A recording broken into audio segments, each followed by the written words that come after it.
Το κόκκινο μάτι είναι κάτι το οποίο το αντιμετωπίζουμε σε καθημερινή βάση από πάρα πολύ κόσμο. Ο κύριος λόγος, η κύρια αιτία που προκαλεί ένα κόκκινο μάτι είναι η φλεγμονή ή ο ερεθισμός του επεφικότα, αυτό που λέει ο κόσμος επεφικίτης. Η επεφικίτης μπορεί να είναι αλλεργικής αιτιολογίας, μπορεί να είναι μικροβιακή ή μπορεί να είναι και ιογενής. Όταν κάποιος έχει κόκκινο μάτι, οφείλει να επισκεφτεί τον γιατρό, όπου θα πρέπει να γίνει μια καλή εξέταση του προστίου ημιμορίου του ματιού για να δούμε την ακεραιότητα της δακρυκής στιβάδας, την ακεραιότητα των βλεφάρων και αν υπάρχουν ιογενείς ή μικροβιακές βλάβες και την ύπαρξη αλλεργικών στοιχείων.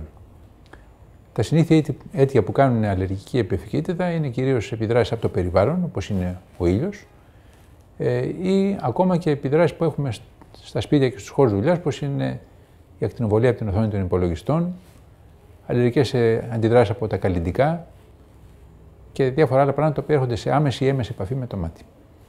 Σε κάθε περίπτωση το κόκκινο μάτι πρέπει να εξετάζεται και επειδή είπαμε και για το υγρό μάτι, η επευκήτης συνοδεύεται πάντοτε και από υπερέκριση αντιδραστική των δακρύων. Παρ' όλα αυτά θα έπρεπε κανείς όταν βλέπει ένα μάτι το οποίο δακρύζει συνέχεια να κάνει και ένα καλό έλεγχο στο αποχαιρετικό σύστημα των δακρύων του ματιού για να δούμε μήπως και εκεί πέρα υπάρχει κάποιο κόλλημα.